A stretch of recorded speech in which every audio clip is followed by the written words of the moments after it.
ሰላም እንዴት ናችሁ? ደህና ናችሁ? የጨረቃ ፋሚሊ በሙሉ እንዲሁም አዳኞቹ እንዴት ናቸው? እንግዲህ ብሩኬ ለቅምጥሌ ተቀኝቶላታል ማለት ነው። ፍቅሬ ዘልቆ ካንቺ በላይ እያለ ነው። ደስ በሚል ሙዚቃ ተቀኝቶላታል ቅምጥሌ። እንግዲህ ተቀበይ ምላሽ እንፈልጋለን። የወደ ሀቅ ነውና ማለት በጣም ደስ የሚል ነው። ቅምጥሎች አላቅም ብቻ ጭንቀቴን ሁሉ በላይን መረሳባችሁ በእናንተ ነው እና ፎ በሉልኝ። እንደዛ እኮ የምን በሽታ ነው ደግሞ? መድኃኒዓለም በሽታን አርቆ ደስታን ያቀርብላችሁ።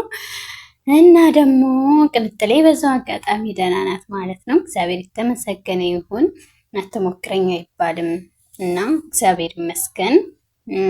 እንግዲህ ሙዚቃ እኔ ብዙም ስለማይገባኝ እንትን ማለት አልችልም እና ለዛ ነው ማለት ነው። ሁላችሁም ስላዳመጣችሁ ደስ የሚል ሙዚቃ ነው እና እግዚአብሔር የተመሰገነ ይሁን። ዋናው ነገር የሚፈልገው ደህና መሆኗ ነው እና ደግሞ ብዙ ተናግሬ የማልፈው ነገር ቢኖረኝ አንዳንድ ሰዎች ማለት ነው ራሳችንን ስናስከብር ነው ሌላ ሰው ሊያከብረን የሚገባው ማለት ነው። እና በሀይሚና በቡርኬ ማየት ትችላላችሁ። ራሳቸውንም አስከብረው ሰውን በጣም ስፍስፍ ብሎ ይወዳቸዋል። እና ሰውን ከሰው አታበላልጡ ማለት ነው። ሰውን ከሰው ማበላለጥ አስፈላጊ አይደለም። እና በዛው አጋጣሚ ግምጃዬንና ሀይሚን ፎቶ አድርጌ ነበር እና ከሀይሚ ጋራ ለምን አመጣሻት እያላችሁ ነበር ማለት ነው። መልስ መስጠት ፈልጌ አይደለም ግን የማይጠቅማችሁን ነገር ወደኋላ እንድጥሉ ስለፈለግኩኝ ነው እንጂ እኔ ይሄ መልስ ለእናንተ ምናምን መስጠት አልፈልግም ማለት ነው። በዚሁ አጋጣሚ ግን ሰውን በሰውነቱ ብቻ ሊከበር ይገባል ማለት ነው። የእነሱ የራሳቸው የሆነ ፕራይቬት አላቸው፣ እኛም የምንወድባቸው ደግሞ የሁለቱንም ልዩነት ሊኖረው ይገባል። ለሆን አለውም እና ሰውን አታወዳድሩ። ካልተመቻችሁ እልፍ ማለት ይቻላል ማለት ነው። ሰውን ስታከብሩ ነው እናንተ መጀመሪያ ሰው ሊያከብራችሁ የሚገባው ማለት ነው። ያያችሁ ነው በነ ሀይሚ ላይ በነ ቡቡ ላይ ማየት ይቻላል።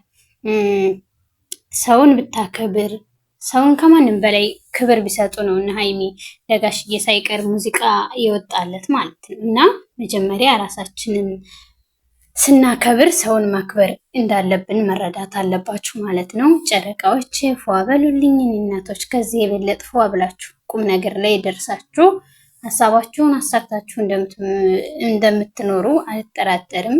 እመቤቴ ወላዲተ አምላክ ከዚህ የበለጠ ከፍ ከፍ ታድርጋችሁ እና የሰው ጥላቻ ያለባችሁ ሰዎች እረፉ፣ የምር እረፉ። የሰው ጥላቻ አይኖርባችሁ፣ ተገቢ አይደለም ማለት ነው።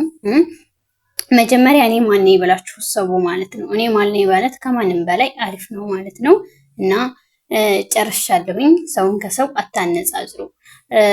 የምታነጻጽሩበት የራሱ የሆነ አድቫንቴጅ አለው ቢኖረውም ግን ያንን ሰው ከወደዳችሁት የራሳችሁ አድቫንቴጅ ነው። መውደድ ትችላላችሁ፣ መብታችሁ ነው። መጥላቱም ትችላላችሁ፣ መብታችሁ ነው። ግን አንድ ሰው ለምን እንደዚህ አለው ብላችሁ ስድብ ሳይቀር እንትን እያላችሁ ነው። አይ ነው ችግር የለውም። ያኔ እኔ ለስድቡ ምናምን አይደለም ግን እረፉ፣ አይጠቅማችሁም እንደማለት ያክል ነው። ጠቃሚም አይደለም፣ የሚጠቅምም ነገርም አይደለም። ሰው ሰው ነው። በሰውነቱ ብቻ ሊከበር ይገባል።